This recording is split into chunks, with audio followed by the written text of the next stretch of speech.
Good afternoon, everyone. I'm Olivia Tong, Raymond James's beauty, personal care, and household products analyst. Thank you all for being part of our consumer conference.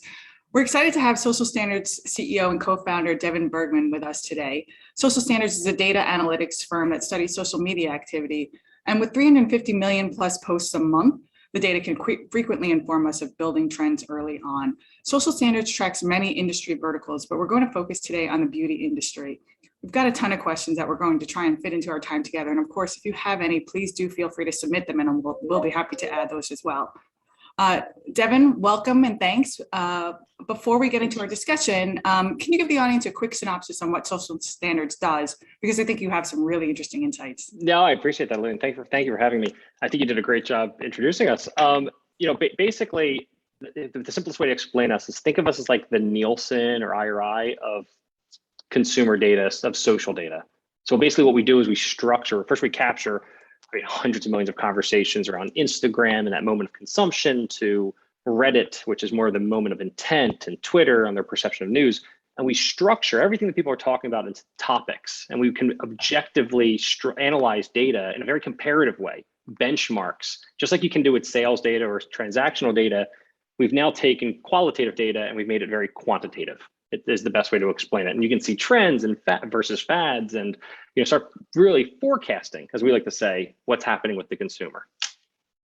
Fantastic. Well, clearly we're in interesting times. You're at home, I'm at home.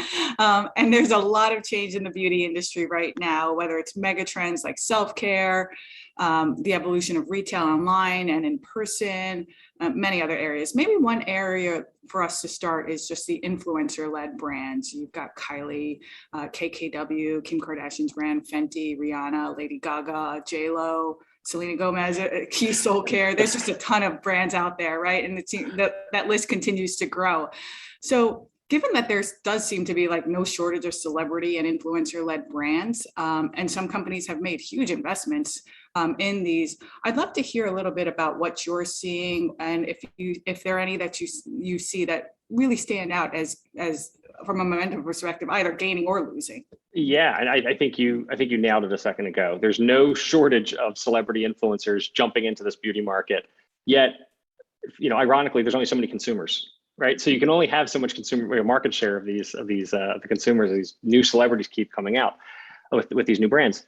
What we actually see, and back to my buzzword, we're able to consumer forecast in a sense, a lot of the conversion of consumers between these brands. That's what I find most interesting, to see what people are talking about and how they're engaging with these brands and how that's changing over time. Because a lot of these brands you might have direct to consumer. You won't see them in POS data. So you're not. How do you know that they're even stinging you? Let alone death of 1,000 stings if you're a major conglomerate. So being able to see these brands directly from that consumer at that moment of consumption is a really great way to understand what's happening and the balances there. What I find interesting is similar to you, some of the conglomerates are placing very specific, very significant bets on very specific mega celebrity influencers and brands, while other of the conglomerates, if you will, are taking more of a balanced approach. So I'm interested to see and watch not just how these brands do in the market, but actually what happens from the bigger conglomerates like the L'Oreals, the Estee Lauders, the Codys of the world, and how they're placing their bets around these and their strategies around the celebrity brands. So let's talk about Coty for an example. Coty is clearly investing heavily in Kylie and KKW through the acquisitions. They're huge bets for the conglomerate. But we'll talk about in a second. Like, I see some certain signals that give me some cause for pause or concern of what's in store for these brands based on what we're able to see through the consumer. Yeah, maybe could you talk a little bit more about that? The opportunities, the risks that you see, your view on the sustainability, because like we've been talking about, there's just a ton of brands out there. They're not all going to stick around. Some of them will, and that's the case with a lot of brands, right? Like there's just so many new brands out there. Some of them are able to stay around, and then others next year they're not there anymore. It's true. And so what ideally what you see in a brand like a celebrity-based brand is over time, the brand has to outlive, and I don't mean that literally, right? Like, but they have to become bigger than the celebrity, the founder, the influencer that created it, or at least was aligned to it.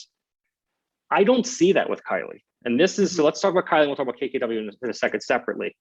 Kylie is the opposite. 51% of Kylie cosmetic conversations include the mention of Kylie Jenner specifically.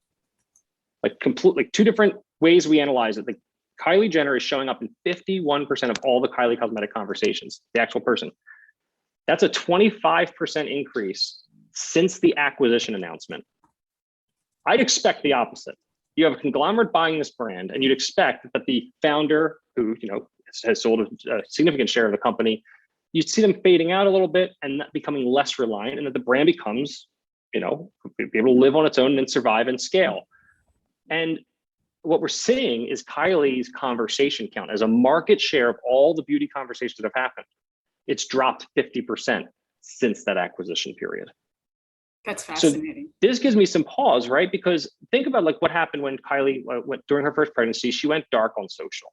It had an effect on the brand. The brand actually took a hit because she was gone. That just shows how reliant they are. Now she announces her second pregnancy. A lot of people are wondering what's going to happen next with her.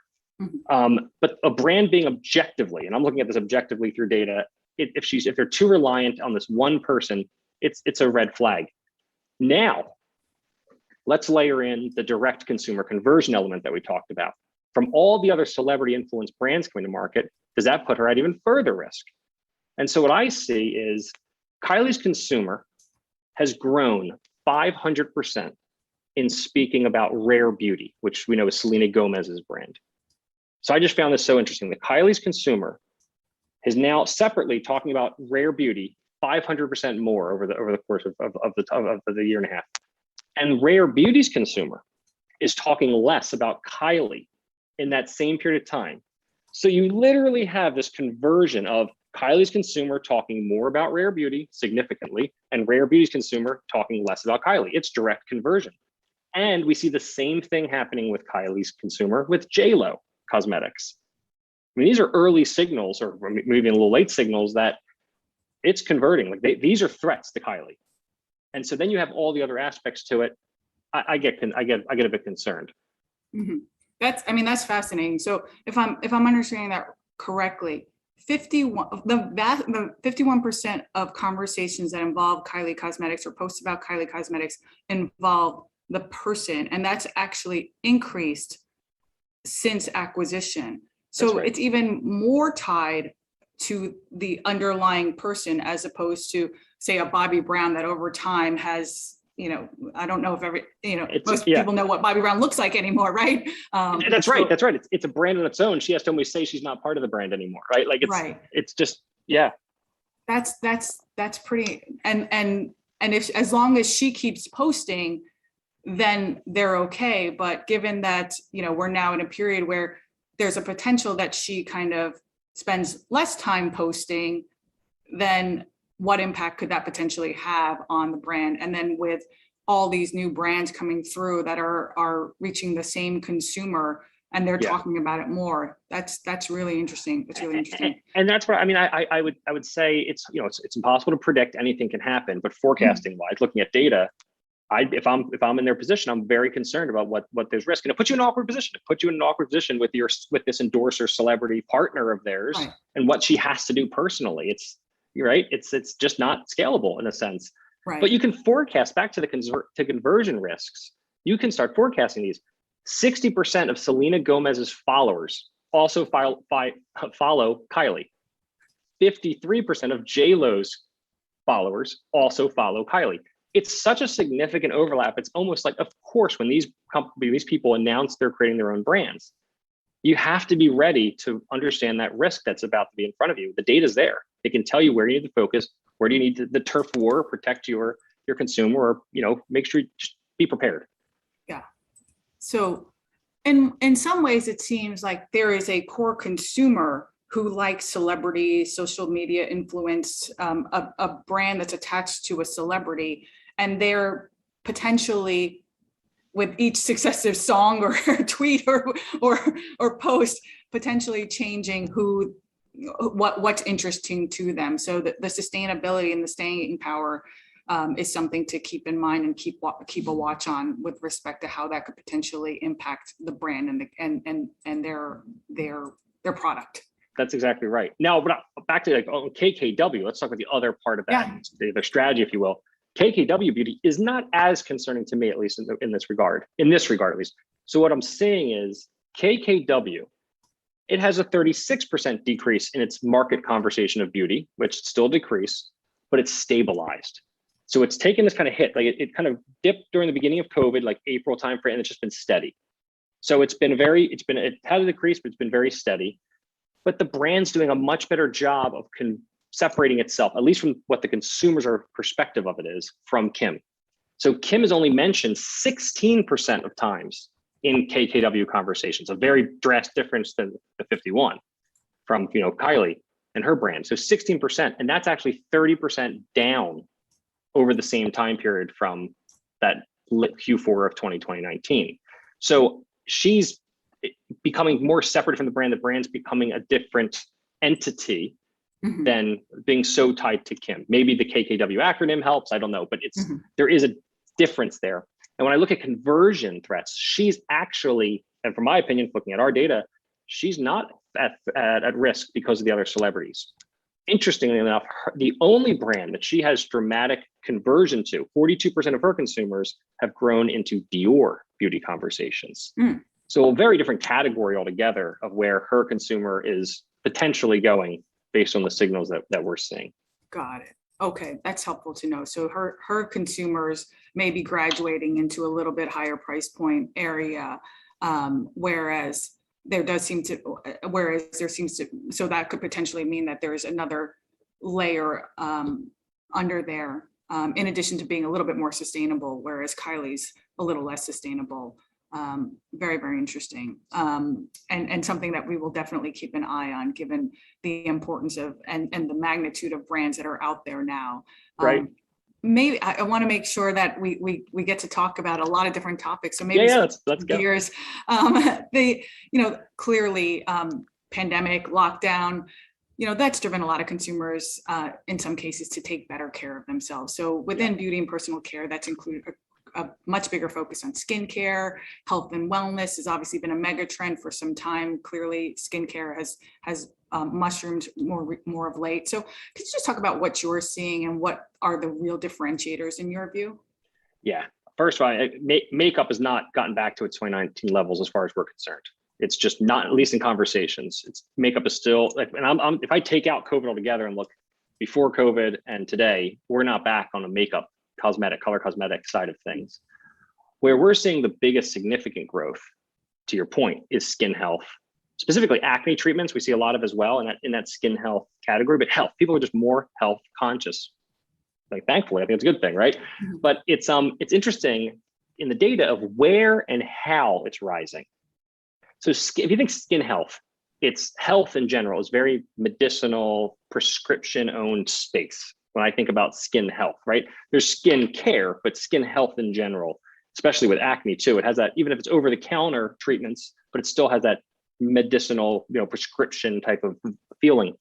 Well, blew me away. The number one brand in conversation in skin health is The Ordinary. I just found that so fascinating. And as we know, Estee Lauder recently purchased the majority stake of The Ordinary. But what was interesting is The Ordinary is not only in that moment of consumption conversation like Instagram. We actually see The Ordinary being the number one brand in skin health for Reddit data too. And Reddit's really interesting. It's not the obvious one people go to when they think about social, but it's becoming more and more relevant. And that's where the intent is. People doing research, especially when you think about health. People do their research on health. It's not that impulse buy. And the fact that The Ordinary is showing up both on the intent and research side of Reddit conversations comparatively to everything else, but also on that Instagram moment of consumption is just showing how deep their roots have grown for this brand in that space. And I see Estee being, back to the point earlier about the calculated choices in these things, I see Estee being more calculated in their acquisition and innovations in general. I believe they're winning by adapting properly to the market changes and forecasting the consumer's next wants and moves in a different way than many others. But I have to preface, as you know, Lauder is one of my long-standing clients, and we've been a part of their digital transformation, so I'm a little biased. But it's just really interesting to see the very different type of approaches some of these companies do make. For sure. But skin health is I think it's pretty impressive, and it's of how it's changing, and the fact that a non-prescription kind of medicinal brand is starting to own that space, I find really, really interesting. For sure, for sure. I mean, from the data that you see, do you think that trends revert to where they were pre-COVID, or have we hit a new normal now with respect to skincare, skin health? It's a great question. I mean, as far as a new normal, I'll say it this way, I believe we're here for a while. And that's the best way. I think it depends on how we define normal, right? But listen, that's what makes trends in beauty so beautiful, if I can make a really horrible pun, right? Trends are so cool because they change so quickly. Prediction's very impossible. It's practically impossible to predict. Nobody has a crystal ball. But with the right recurring view of the right data, it's pretty possible to forecast, right? Having data and actually start saying. So with that said, based on what I'm seeing in data, I believe skin health trends are here to stay. They're going to continue to grow. And I think it's going to take some time for color cosmetics to fully rebound to that pre-COVID levels. Got it. That's really interesting. What about retail? We all remember how weird it was last year when most of in-person retail was closed during the spring, and a lot of these companies have really pushed not only e-commerce, but advertising their brands online, various marketing ways, TikTok, YouTube, to a lot of different ways. So what actions by retailers have you seen that worked? What hasn't? And I'd love to hear a little bit about your view in terms of the evolution of retail during this time frame.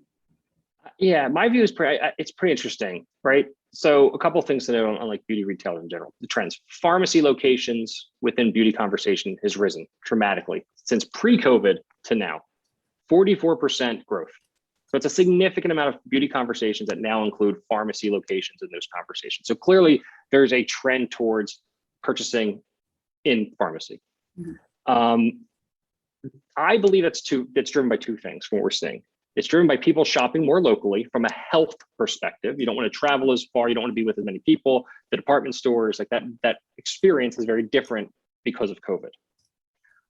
Also, if you think about what's been happening at the same time as COVID, we have a lot of social movements, a lot of ESG movements that are aligning to the consumer and focusing of their consumption more locally owned, as well as, right, so more local pharmacy, even which are more close, but also the environmental impacts of traveling so far. All of these things are coming at a head in a really interesting time between shopping locally for my own health of not being exposed, but also I have a responsibility from an ESG perspective. I think the latter is a little early, very early on still, but it is having an impact.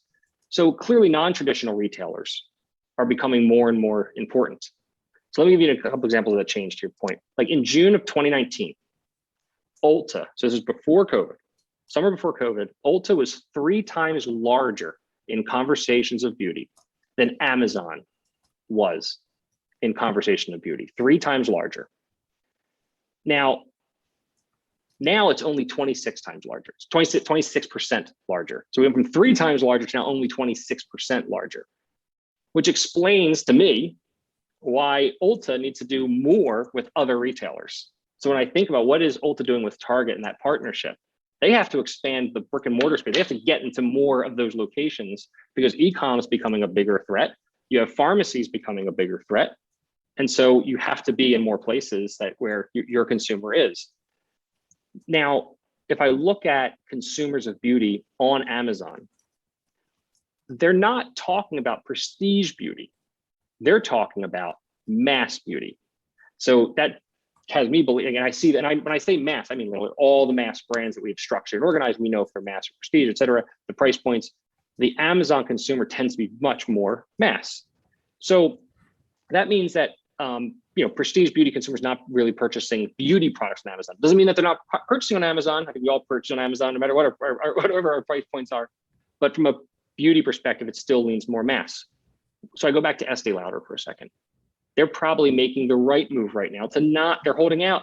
You have other companies holding out from the prestige side to sell on things like Amazon, even though e-commerce is becoming more and more and more important.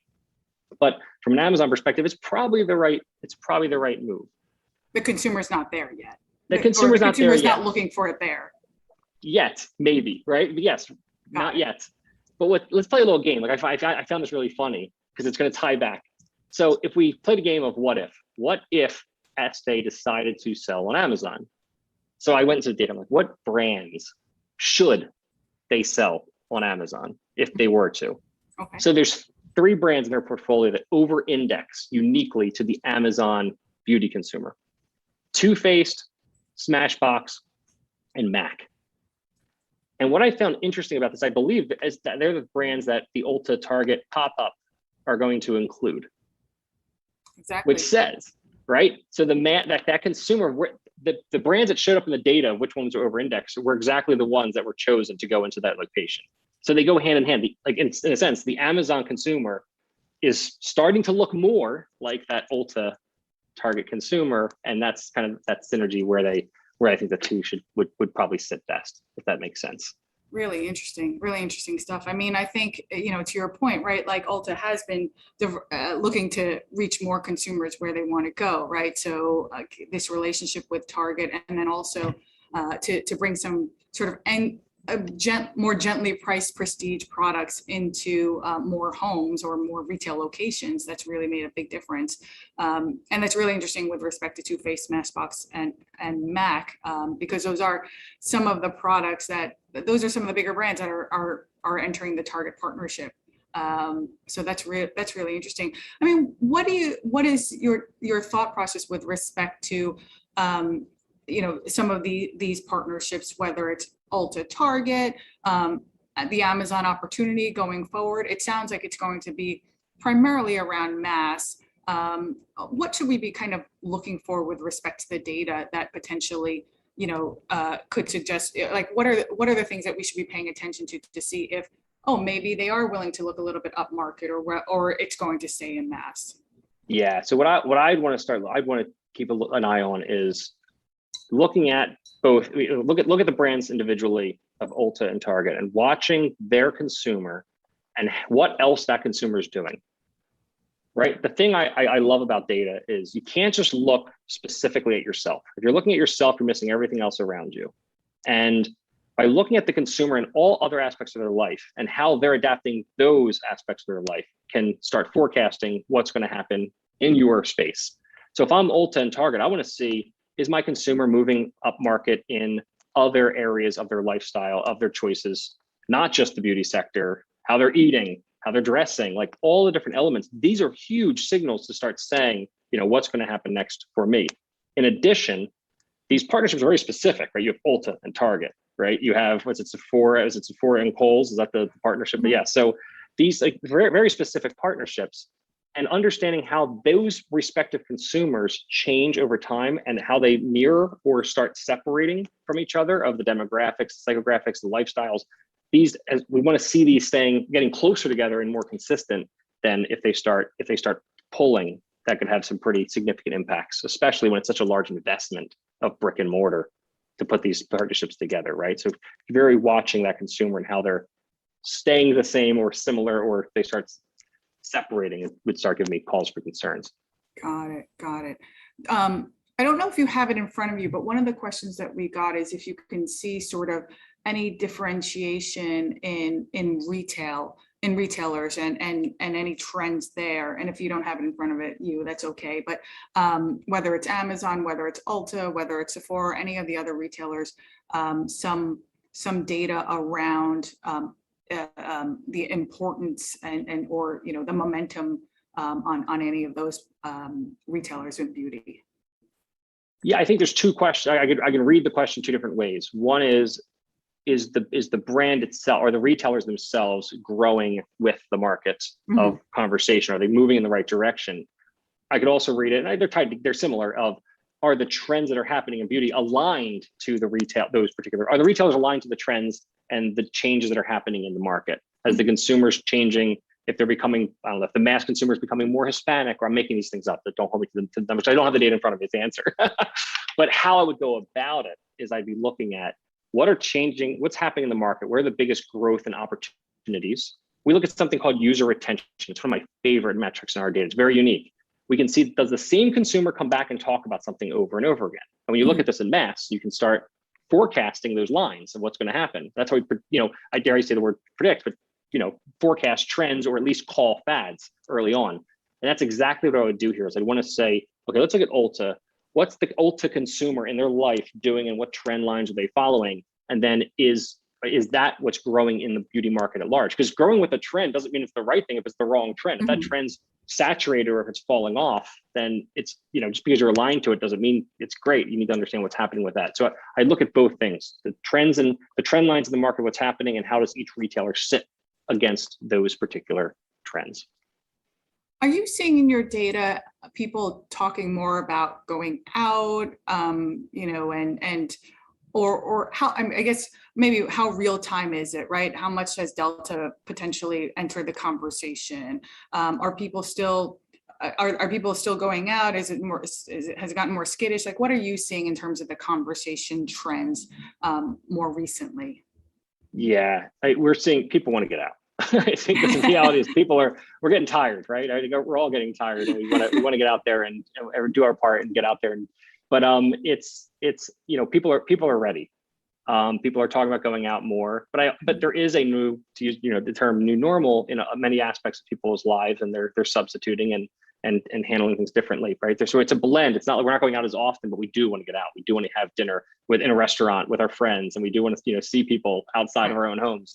So it's definitely moving in that direction. But predicting, if you will, what happens with the next variant, it's time will tell. We'll be on top of it. We'll see what's happening from the consumer's perspective. But we're definitely seeing the interest and the movement. I mean, people are going out. Clearly, we can see it ourselves, but it's in the data. The data is confirming that for sure.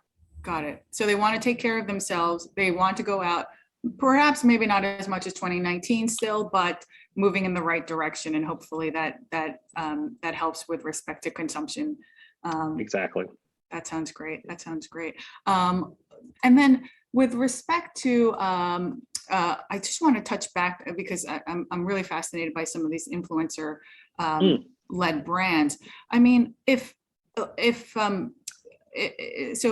so they're very different by brand, it seems, right? Like Kylie versus KKW. What should we be watching with respect to thinking about like the sustainability over time with some of the other brands, right? Like some of them have gotten bigger, and it's just is it volume of conversations? Is it something else? I'm not sure. It's a combination. Our data is complicated, but it's actually pretty straightforward. It's a lot of data. Any big data set's complicated. But what makes it so interesting, it only takes a couple metrics to understand. You just got to know how to read them. Time is your friend. Looking at the past, it's the best predictor of the future, right? So we have multi-years of some of these huge brands, and we have benchmarks of what is the kind of user retention I'd say. Growth, just raw conversation growth. Is it growing? Is it the same consumer in a good way? Am I seeing the same consumer come back? And am I seeing new consumers coming in? You want to understand that mix, because if it's all new consumers and the conversation is going up, it means churn. You're just going through consumers, it's going to crash. We've predicted that time and time again.